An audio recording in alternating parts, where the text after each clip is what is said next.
नमस्कार दोस्तों, वसुधैव कुटुंबकम में आप सबका स्वागत है। आइए हम चलते हैं अपने विषय वस्तु की ओर। आज के जो चयनित व्यक्ति हैं वह हैं डॉक्टर मार्टिन लूथर किंग। इनके बारे में चंद पंक्तियां मैं कहना चाहूँगी। पर पीड़ा का दर्द मानव को महामानव बना जाता है,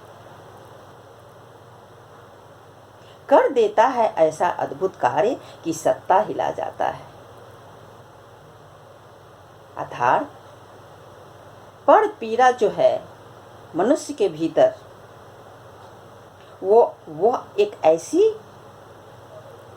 क्षमता है जिससे अगर वो उत्थान करने के लिए किसी देश के, जाति के, संप्रदाय के दृढ़ संकल्पित हो जाए तो वो उसको करके ही छोड़ता है। और यही वो बात थी कि डॉक्टर किंग ने जिस उस समय में अमेरिका में रंग भेद की नीति थी, यानी काले और गोरे लोगों को भेदभाव की दृष्टि से देखा जाता था। उनके लिए स्कूल्स अलग थे, उनके लिए बसों में जगह पीछे दी जाती थी, उनको चर्च में नहीं जाने दिया जाता था, उनकी बस्तियां अलग थी। यानी ऐसी उनकी पतित अवस्था थी जिसको देख देख कर ये बड़े हुए। और एक घटना ऐसी घटी कि इनको भीतर तक हिला गई। और वो घटना ये थी कि एक महिला को इसलिए मात्र दंडित किया गया कि उसने एक गोरे व्यक्ति को सीट देने से बस में मना कर दिया था।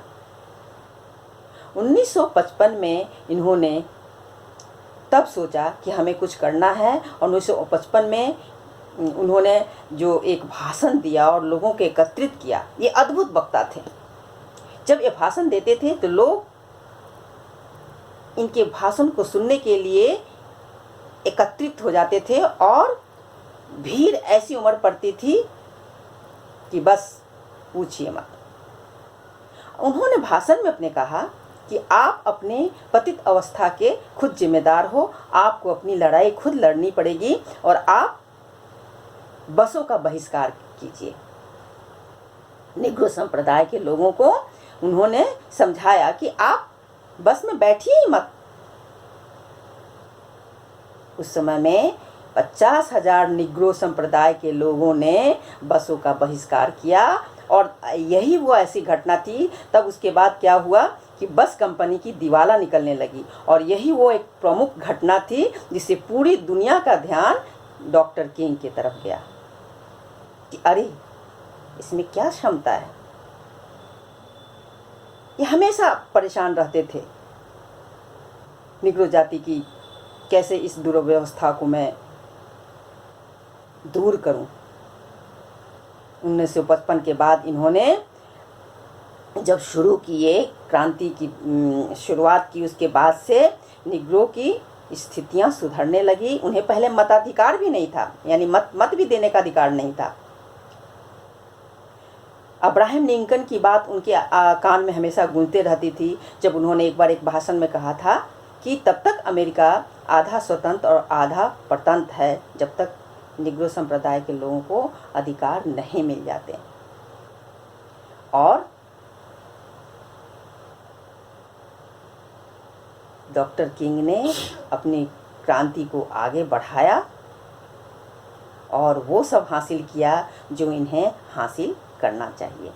उन्होंने कई साहित्य जो पढ़े, उन्होंने एक जगह, जब मैं डॉक्टर किंग की से संबंधित पुस्तक पढ़ रही थी तो मुझे एक जगह पर मैं रुक गई और उन्होंने कहा था, क्या कहा था, इनके दर्शन सुनिए जरा। उस जगह को मैंने रेखांकित किया है कि विज्ञान धर्म को एक तार्किक आधार प्रदान करता है और धर्म विज्ञान को नैतिक अराजकता के गर्त में गिरने से बचाता है। ये लाइन मुझे इतनी अच्छी लगी कि मैंने उसे रेखांकित किया, अंडरलाइन किया पढ़ते समय में।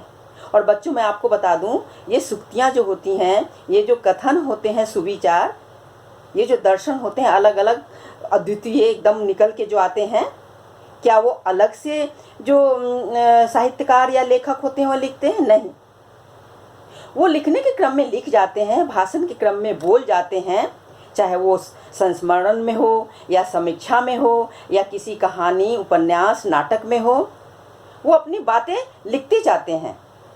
और जो सुविचार के जो जन्मदाता हैं वो हम और आप हैं, यानी पाठक हैं। अगर आप किसी साहित्यकार की पुस्तक पढ़ते हो और वहाँ पर आप जब ठिठक के रुक जाते हो कि अरे ये लाइन बहुत अच्छी है, ये पंक्ति बहुत महत्वपूर्ण है, उस अंश को आप रेखांकित करते हो अगर, तो वो होता है सुविचार बन जाता है महापुरुष का। और सुविचार बनाना और किसी महापुरुष के कथन को अपनी जगह जगह पर किसी उदाहरण के क्रम में उद्धृत करना, ये हम पाठक करते हैं, यानी उसके जन्मदाता हम पाठक होते हैं। और बच्चों, आप जब बड़े होगे, किसी भी साहित्य को पढ़ोगे आप, तो आप खुद ही देखना, खुद करते हो इस बात को, और उसको आप अंडरलाइन यानी जो रेखांकित करते हो वो सुविचार बन जाते हैं।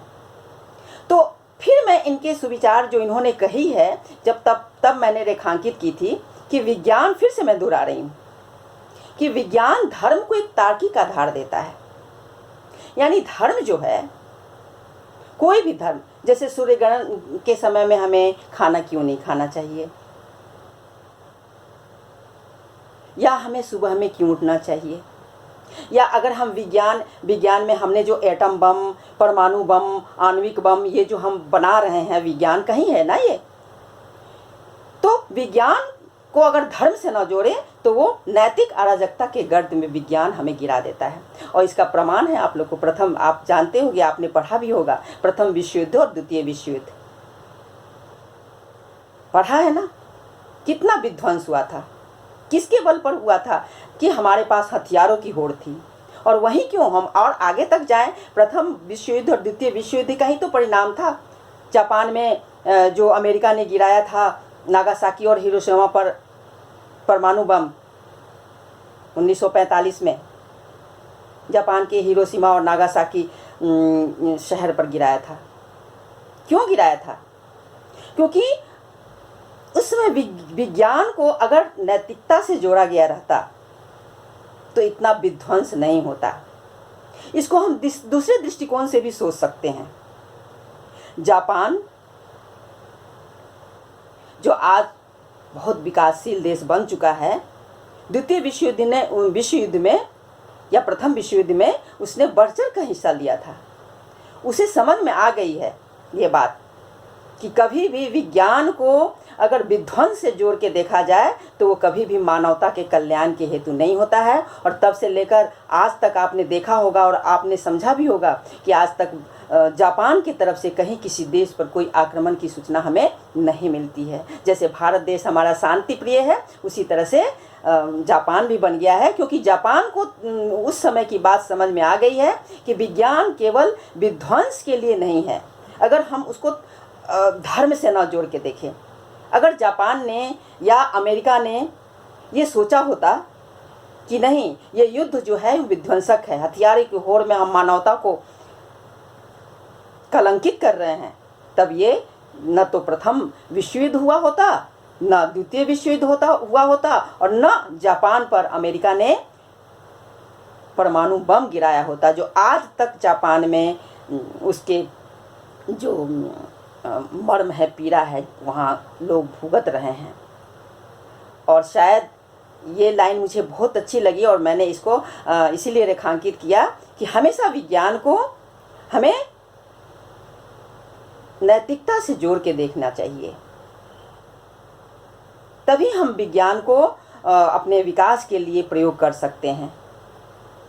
विज्ञान हमारे लिए सही है, पर उसको हमको नैतिकता से जोड़कर ही देखना चाहिए। तो फिर से मैं उनके कथन को, जो मुझे बहुत ही अच्छा लगा, वो मैं फिर से दोहराती हूँ कि विज्ञान धर्म को एक तार्किक आधार देता है।